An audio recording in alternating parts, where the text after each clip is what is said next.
All right, people, how you doing? My name is Tim Black. Welcome to the Tim Black at Night Show, a special edition of No Sellouts, guys. Thank you for being here. Check it out, guys. This is what we have today. We're going to be covering, of course, George H.W. Bush's passing. Marc Lamont Hill being fired from CNN. Democratic primary candidates for 2020. Some interesting information about that. And Amber Geiger, the police officer who shot and killed a man in his own home. There's been some charges laid against her. And the Mueller investigation. All that and a lot more coming right up. Lord.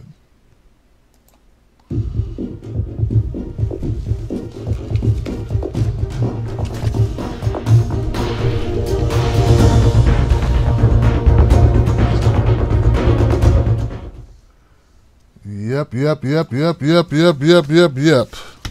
All right, gentlemen, gentlewomen, gentle beings, people, progressives, independents, liberals, conservatives. I don't know what you call yourselves. Green Party people, Purple Party people. I don't know. Whoever's out there right now, I'm sure all of you have heard that the passing of George H.W. Bush over the weekend. He was 94 years old. He was our 41st president. And according to all reports, he was a hell of a guy, an affable character, a lovable soul, magnanimous to a fault. All these great things are being attributed to H.W. Bush, but some people call it a little bit differently. Here goes what we have so far.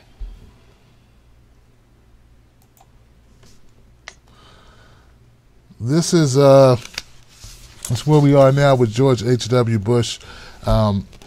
What some people say was a mixed record on race and a mixed record on policy. All the laughable, or should we say the old folksiness of H.W. Bush, some of that cannot be camouflaged when you have a record like H.W. Bush.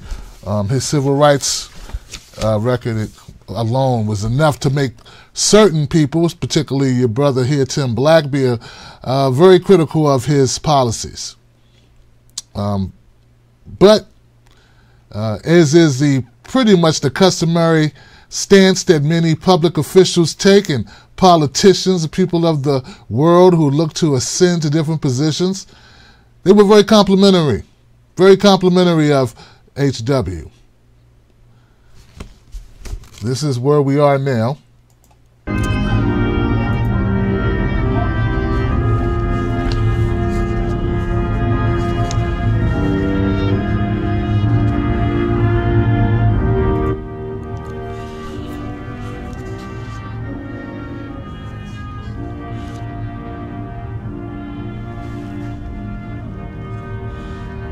Yeah, it's true that H.W. Bush, 41st president, respected by many people, but also there were sides of H.W. Bush that a lot of people bring a lot of criticism about.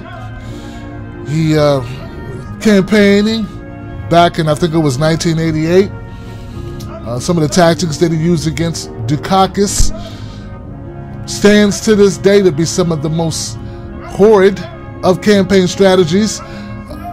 Labeling Dukakis unpatriotic, and he did the same thing against Bill Clinton, but he failed against Bill Clinton. He also, in the 88 campaign race against Dukakis, he used racist imagery, that of the Willie Horton ad that has gone down in history to be one of the worst ads, one of the most racist ads ever put together.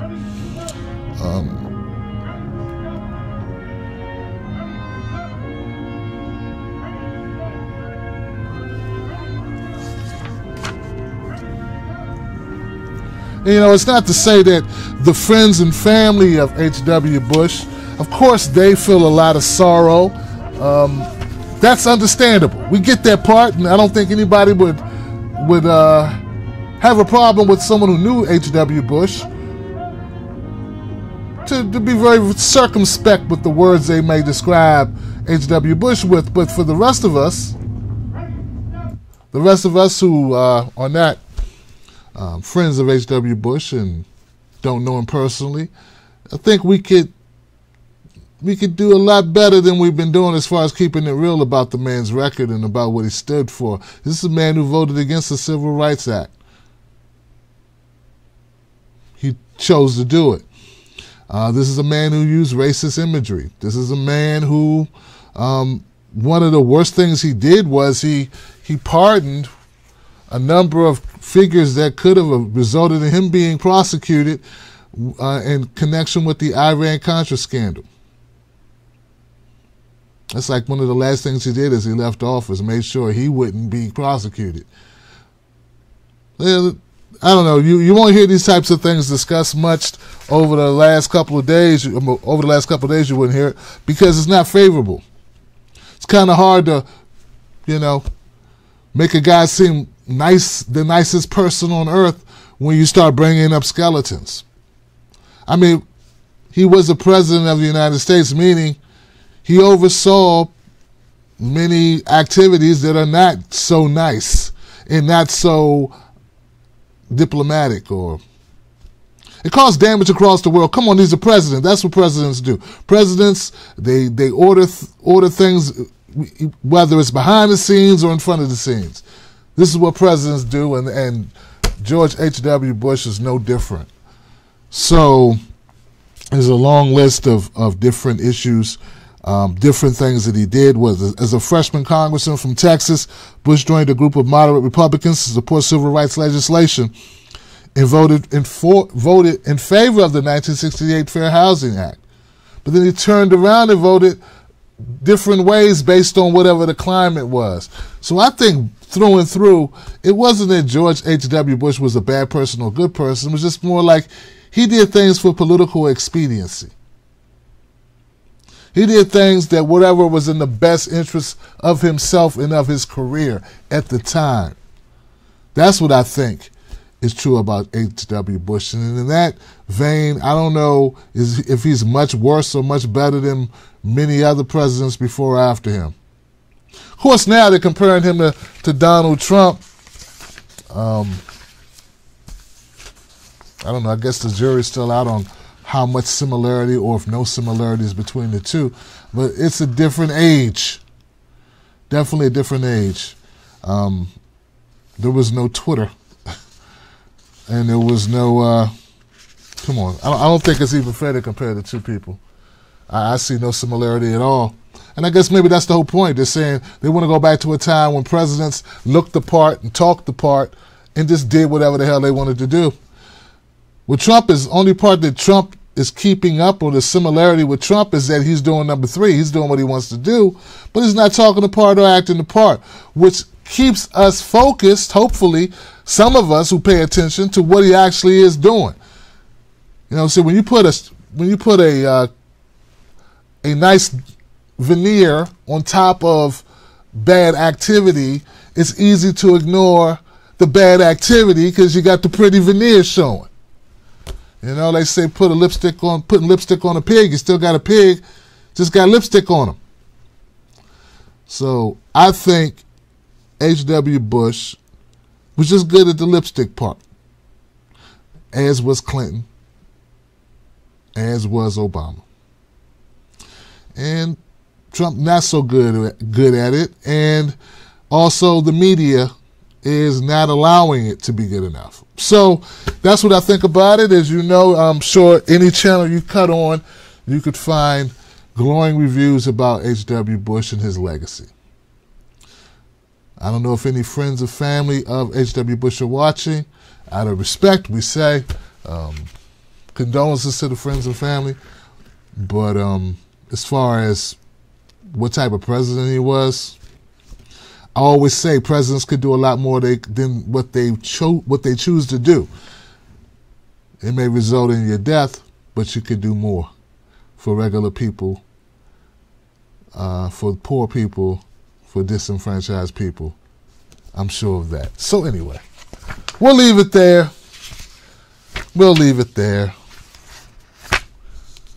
Next.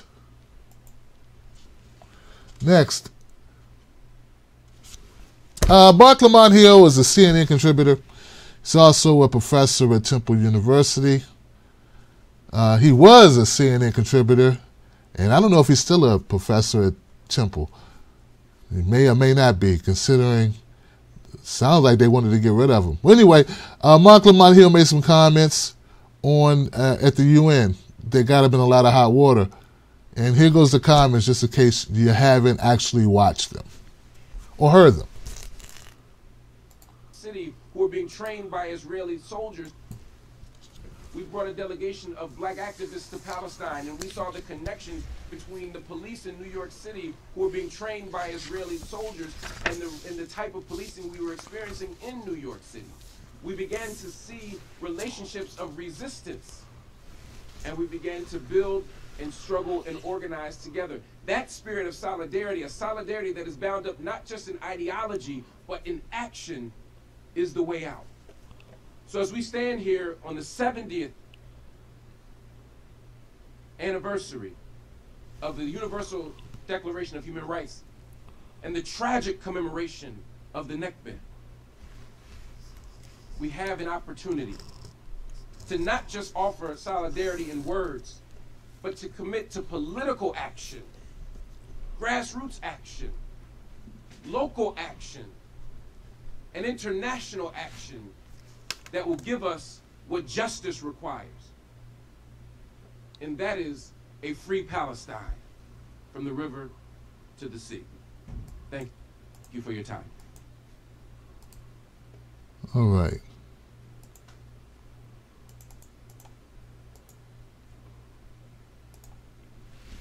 All right, so that's Marc Lamont Hill. Those were his remarks at the UN that got him in hot water. It was particularly the last few words stated, that last phrase of from the river to the sea, which is a phrase that has been used by Hamas, which, as you know, is a rebel force for the Palestinians trying to fight back against the Israelis.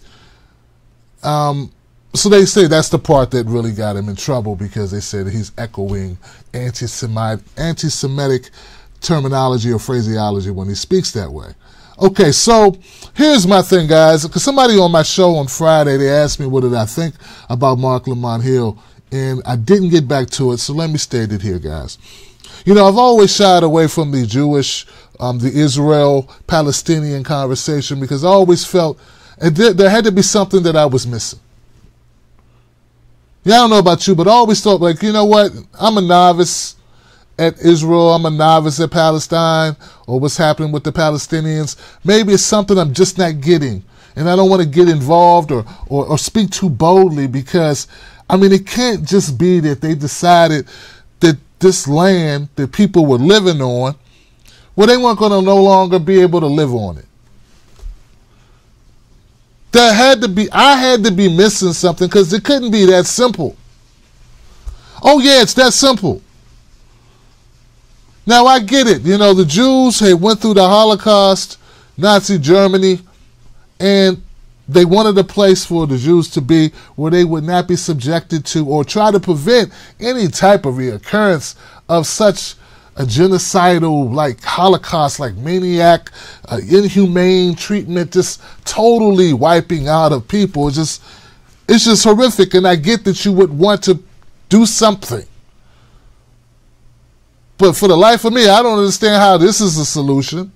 The solution is to totally uproot millions of people from where they live, and since they're not moving, or don't want to move because this is the only land they've known, now they live in an apartheid state some 70 years ago? And you mean to tell me it's really just that simple? How the hell do you defend basically starving out people and putting them in a police state? How do you make that okay?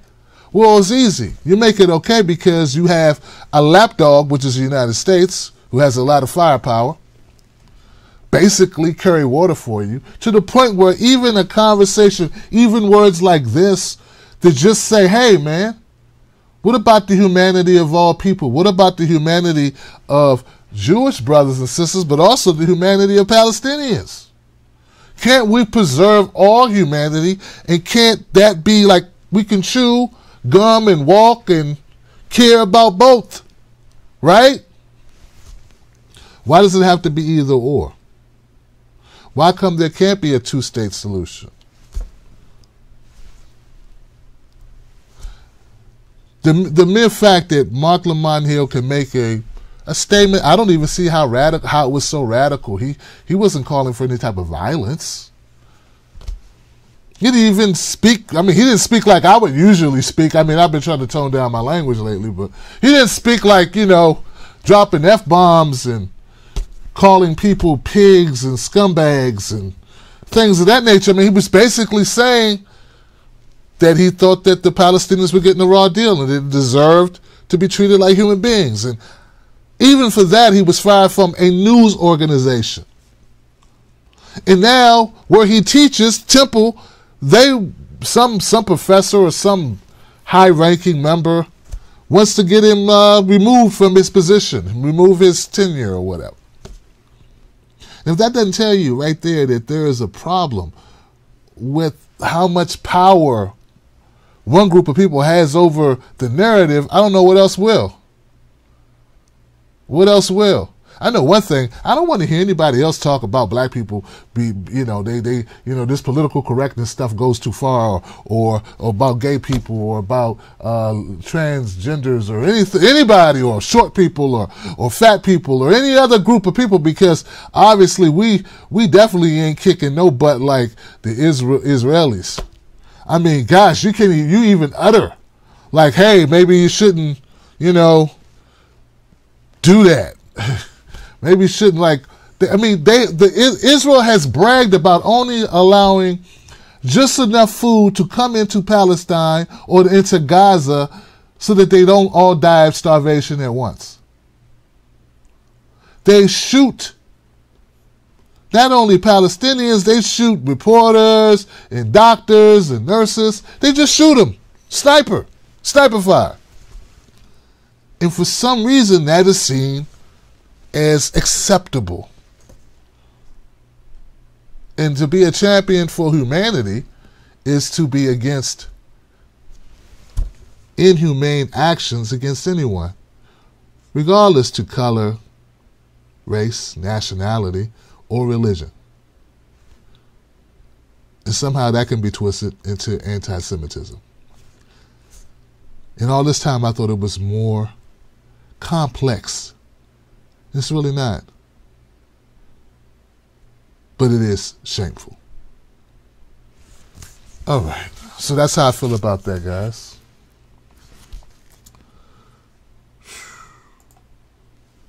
Moving on to another shameful situation.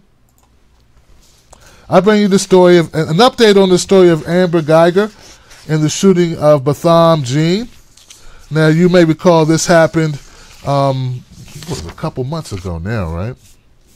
Dallas police officer Amber Geiger, who said she went to the wrong apartment, ended up going into Botham Jean's apartment, and I don't know, she said he didn't obey her commands or something to that extent. So she had no choice but to shoot him dead, or shoot him multiple times in his own apartment.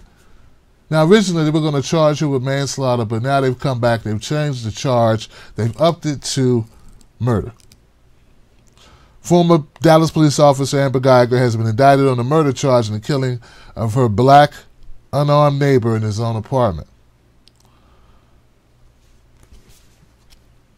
This occurred last Friday by a grand jury. 4-year police veteran Amber Geiger, 30 years old, was originally charged with manslaughter 3 days after the September 6th slaying of Botham Jean, 26, a native of the Caribbean island of St. Lucia. He was also a Dallas accountant. Very religious, very Christian, very active in his religion. Of course, this killing set off a days of protest by those who questioned why Geiger was not taken into immediate custody and why it took 3 days before she was charged with manslaughter. So last week, Dallas County District Attorney Faith Johnson, she believed that the murder charge against Geiger was appropriate. In a news conference Friday, Johnson denied she had waited too long to seek a murder charge against Geiger. Johnson went on to say, I was not bowing down to any political pressure to try to do it earlier because that was not justice. Justice was to do it when we did it. Now, unlike some people, and I'm just going to put it to you plainly, I would like to hope that they have enough to get a murder conviction. Because, see, this is my only concern. And I know Mr. Merritt, the attorney who's trying the case, Mr. Merritt, he may disagree with me. But my concern, sir, is that you overcharge Amber Geiger and then somehow she ends up not being convicted because we shoot for something a little too high. Like, I don't know if you can prove that she premeditated, because isn't that what murder means? That means that there was a premeditation, like she decided, hey, I'm going to go here, I'm going to kill him. I just hope that we have the evidence for that. I don't know what evidence there is, but I would hope there is evidence that's that clear cut. Don't get me wrong. If that's what she did, that's what I want. I would like to see her punished to that extent. I mean, the murder charge is 40 years. 40 or 45-year charge. The manslaughter charge would have been, I think, 20. But it's nothing if you don't get a conviction. And what I've seen sometimes in these cases, and more than sometimes, what I've seen often in these cases is an overcharging. And then, miraculously, the police officer walks away scot-free. And I would hate to see that happen in this case. All right.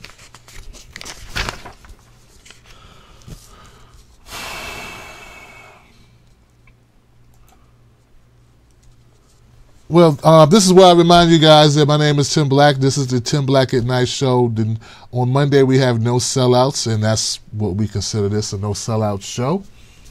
There will be no selling out. This show is now brought to you by the DNC or the GOP, and that's the reason why we're able to speak so plainly and full-throatedly about issues. We don't have to worry about, if we're pissing off Hillary Clinton or Trump or Mitch McConnell or any of those people, or Nancy Pelosi. We don't care. We don't give a damn because we're not funded by any of those people.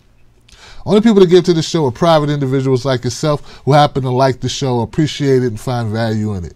If you do find value in this show, please become a Patreon of the show or a supporter of the show. Become a member of the Wolfpack on YouTube or on Patreon. Happy holidays, and yeah, let's fight the power together. It's going to take us all. All right. All right. Boop, boop, boop, boop, boop, boop, boop. I guess we can go to this. Oh, also, I hope you guys like this shirt. It was designed by my friend Momo Pineno. It's called Fuck Your Statue. It's available at the Tim Black Gear Shop. If you're tired of these statues and you think it's time to get rid of these Confederate monuments, hey, go be a part of it. Go pick yourself up an FU statue t-shirt. Yeah, just ruined it by dropping an F-bomb. All right, so let me bring you up to speed on the Mueller investigation. All right, so special counsel will make Manafort memo public by Friday, says a spokesman. So now we all know about the Russia investigation. There's been a lot of developments lately. One of those developments being Paul Manafort. Oh, no, it's Michael Cohen. I'm sorry. Michael Cohen pleading guilty to lying about a Russian deal. A Russian deal was for a building in Russia that was going to bear Donald Trump's name. At the time, Donald Trump said, and so did Michael Cohen, that there was no such deal. There was no Russian deal at play. But it appears not to be true.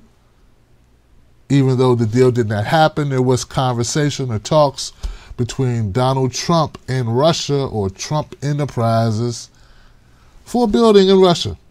And this was around the time of the 2016 campaign, election, presidential. So that's sort of where we are now. Well, Special counsel Robert Mueller's team is poised to make public a sentencing memo about former Trump campaign chairman Paul Manafort. This should happen by Friday, as special counsel spokesman Peter Carr stated on Monday. Mueller is also set to release memos about former Trump National Security Advisor Michael Flynn and Trump's former lawyer Michael Cohen this week, which are likely to provide greater insight into the inner workings of the special counsel's probe and the possible ties between Russia and the Trump campaign. So what they're hoping is that, or what, I don't know who's hoping it. Some people are hoping that maybe this will be the dagger. It's only been 2 years, and they're thinking, well, this will be it. This will be drawing to a close, finally, the Russia investigation.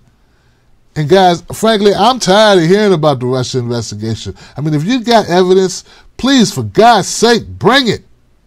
So tired of this taking up news cycles. I'm tired of reporting on it. I feel like it's a waste of time. Now, once again, if you got Trump did the rights on something, make it known. As it stands, to me, it seems like a big-ass PR campaign which will yield nothing. I mean, even if for some strange reason they have enough to hit Trump with impeachment proceedings in the House, they'll never pass the Senate. It will end up basically with the same place that Bill Clinton ended up. In office with something, an asterisk beside his name. Won't change anything. It says here that the prosecutors on Mueller's team have been telling defense lawyers that they are tying up loose ends, which have been going on for more than a year. The government last week accused Manafort in court filings of breaching his plea deal, saying he committed federal crimes by lying to the Federal Bureau of Investigation and the special counsel's office on a variety of subject matters, which constitute breaches of the agreement. Manafort's defense attorneys denied the allegation. And I don't know if you guys remember, but Paul Manafort, he worked for Donald Trump. He had pled guilty. He was convicted on 8 counts of bank and tax fraud. Manafort then agreed to plead guilty to 2 felony charges and cooperate with the Mueller investigation. So he had a deal on the table, and now they're retracting the deal because they said he lied. So anyway, I'll keep you up to date Friday. Maybe there'll be a bombshell. Maybe there'll be some new information that will be more damaging to the Trump administration. I don't foresee it to prove anything other than what I've been saying for the last 2 years, which is Trump did some business overseas. One of those places he did business was Russia. Trump may have some money somewhere that he shouldn't have had it, and these were things primarily done before. I believe all were done before he was president. I do not believe that Russia made Trump president or helped him become president, or that there was collusion between the two, I should say. Okay? I don't believe there was collusion between the two. I would love to see that be proven, because that was what I thought the investigation was supposed to be about. Not about did Manafort not file taxes correctly back in 1988.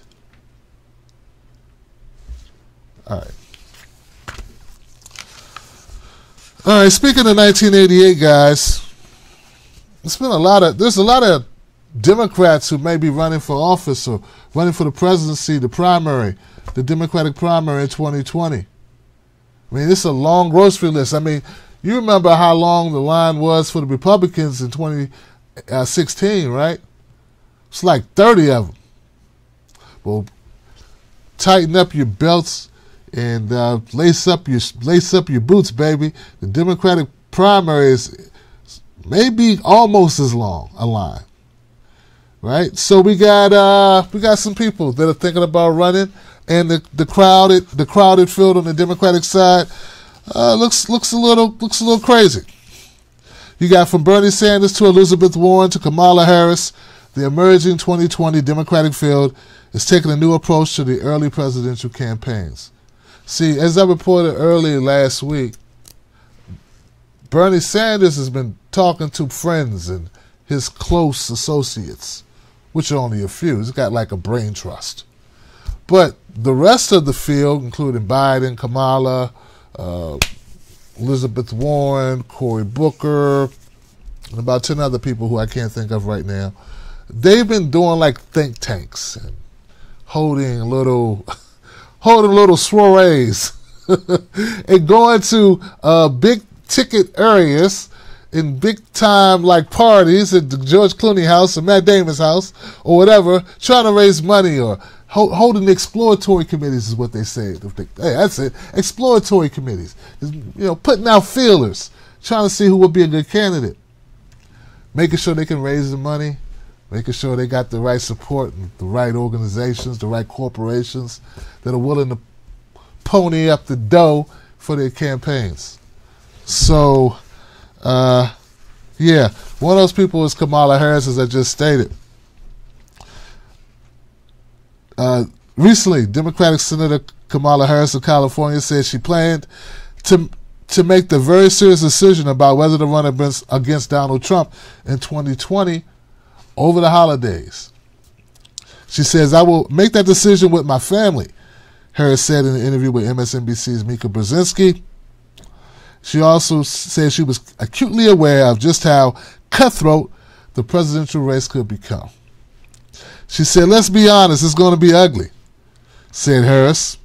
"When you break things, it is painful, and you get cut, and you bleed." I don't know where that came from. She's talking about a new Netflix special, or when you break things, you get cut and you bleed. I don't know what that means.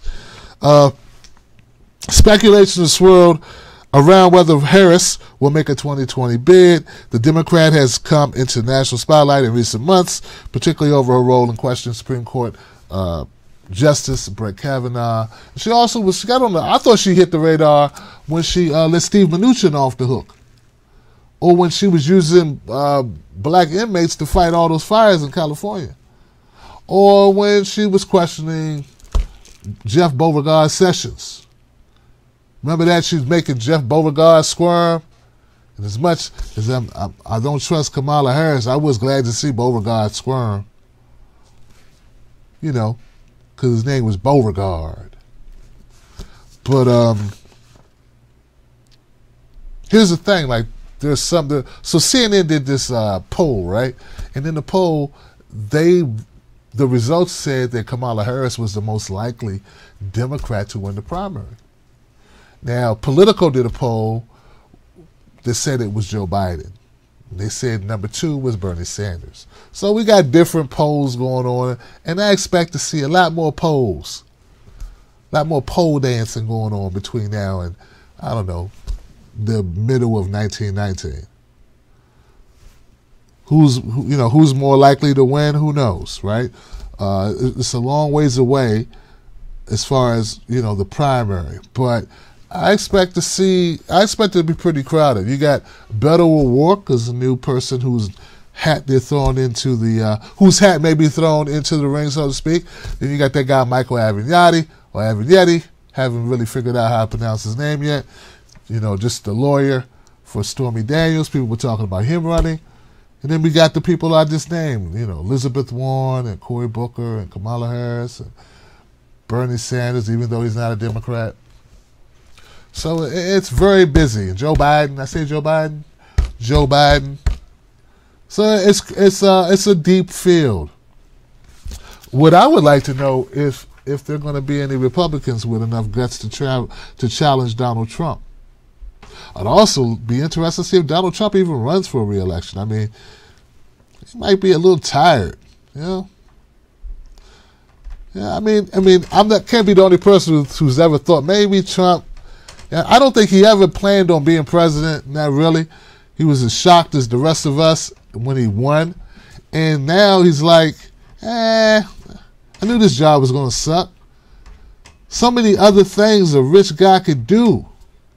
I mean, I saw him staring at the George H.W. Bush's casket as it lay in state. And he just looked totally like he wanted to blink his eyes and disappear. like the woman on I Dream of Jeannie. When I was a kid, there was a show, I Dream of Jeannie, and she could do like this, and she'd blink, and she would disappear somewhere else. She'd do like the Star Trek, where she'd do like that, and she'd be able to reappear somewhere else. Well, that's what I thought that Trump wanted to do today when he had to stand in front of that casket. And he had to think like, God, man, any day my obese ass could be in the casket, and I don't want to spend my last days doing a job I hate. You know, having to go places I don't want to go.